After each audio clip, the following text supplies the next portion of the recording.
السلام عليكم ورحمة الله تعالى وبركاته. نشرة إخبارية عاجلة جدا، بحيث أن يوم غد الثلاثاء في المغرب سوف يكون هناك زخات رعدية وزخات مطرية موافقة مع رياح قوية بتاريخ 7 نوفمبر 2023. لذا المرجو الحيط والحذر.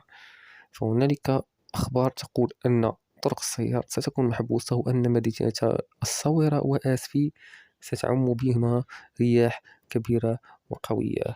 نتمنى السلامة إن شاء الله لجميع المغاربة. دمتم سالمين. السلام عليكم ورحمة الله تعالى وبركاته.